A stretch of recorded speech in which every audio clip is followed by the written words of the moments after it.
before anything else, Senator, I'd like to thank the committee for inviting me para once and for all malaman natin ang totoo. So, I would like to request sa inyo na huwag ninyo akong ituring president or kaibigan. Treat me as a witness and tignan natin kung lalabas yung totoo. So, with your permission, at maraming salamat po sa inyong lahat for inviting me. I'd like to start. My mandate as President of the Republic was to protect the country and the Filipino people. Do not question my policies because I offer no apologies, no excuses. I did what I had to do. And whether you believe it or not, I did it for my country. The war on illegal drugs is not about killing people.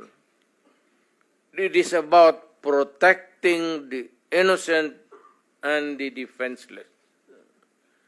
The war on drugs is about the eradication of illegal substances such as shabu, cocaine, heroin, marijuana, party drugs, and the like, as a menace which ruins people, families, communities, and relationships, and tears apart the social fabric which binds society together in peace, harmony, and brotherhood. It is not unlike slogans which serves as calls for a better future, such as the war on waste, war on corruption, and war against climate change. I have always viewed people addicted to illegal drugs as victims and patients requiring medical help and not as criminals. That is why when the war on drugs slogan came into being, coined first as a message to the people of Davao City to stay away from illegal drugs, but at the same time, I had a drug rehabilitation facility constructed in Davao City, a city government expense, manned by Davao City government doctors, psychiatrists, nurses, and health workers, among others, to look after the complete rehabilitation of those addicted to illegal drugs. I believe then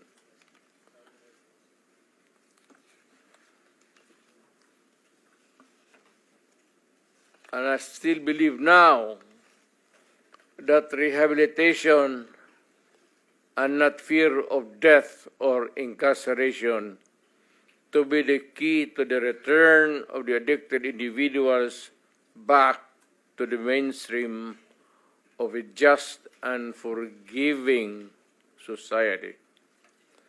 But no mistake about it, I hate drugs. I loathe the purveyors, the merchants, and the pushers of this demonizing element. I have not failed to emphasize this from the very day of the campaign when I ran for the presidency in 2016. This was my covenant with the Filipinos who believed in me. And to this day, most still agree with what in government have achieved. It is unfortunate that drug-related crimes are on the rise again. Every day you can read about children being raped, people getting killed and robbed. And just recently, a drug den was raided within the Malacanang complex. This clearly manifests that the purveyors of this menace are back in business.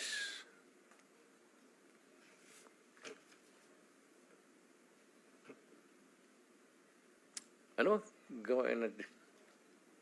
The Filipinos are anxious and distressed. Self-preservation is still the first law of nature. It is instinct.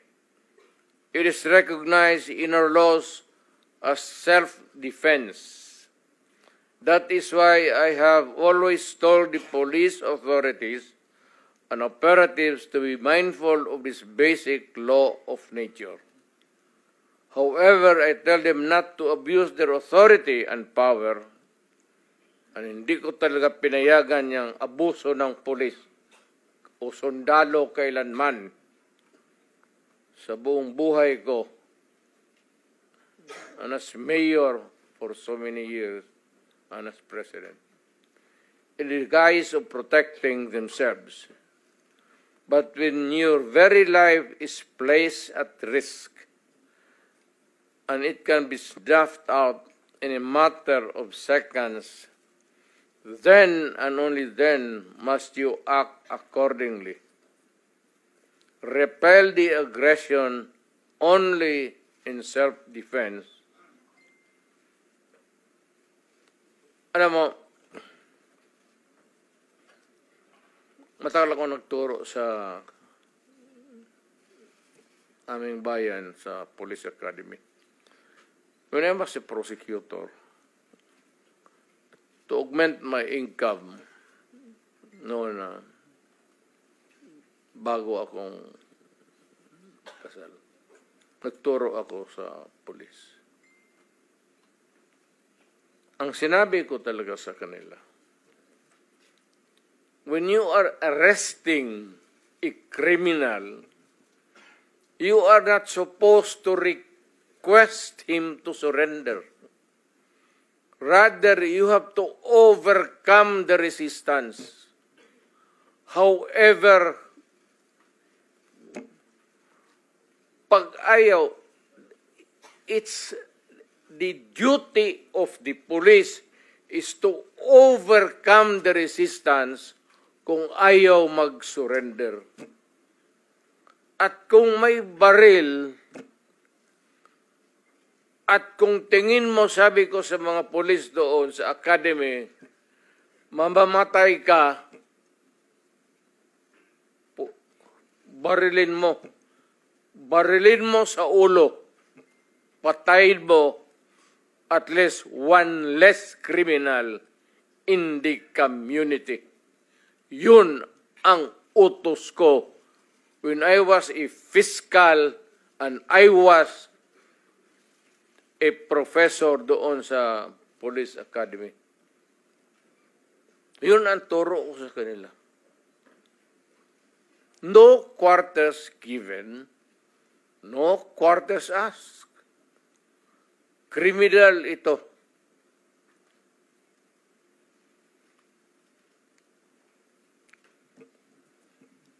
Repel the aggression only in self-defense. Do not make orphans of your children and widows of your wives. I don't want that in my conscience. as mayor and president. Hindi ko mabigat yan sa konsensya ko. I have warned, but before that, my job as president was never easy, and it was not meant to be.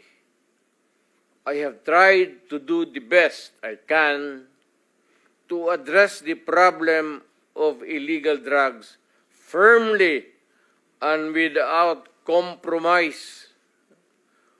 For all of its successes and shortcomings, I alone take full legal responsibility sa lahat na nagawa ng mga pulis pursuant to my order. Ako ang managot. At ako ang makulong. Huwag yung pulis na sumunod sa order ko. Kawawa naman, nagtatrabaho lang. Yun ang gusto kong sabihin sa Pilipino at mabutit niyaya ninyo ako dito. Once and for all, yan ang gusto kong sabihin sa tao.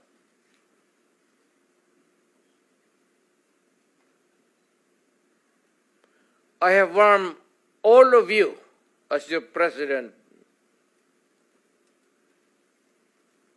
then and as a private citizen now. Drugs will destroy the Filipino. It will destroy my country, and I will never allow it. Baski ako empleyado sa gobyerno o private citizen, I will do what is necessary to protect my country, my community, at yung mga anak natin. This is a matter of principle. At papagkamatayan ko yan. Maraming salamat. I'm ready to answer your question. Thank you, Mr. President.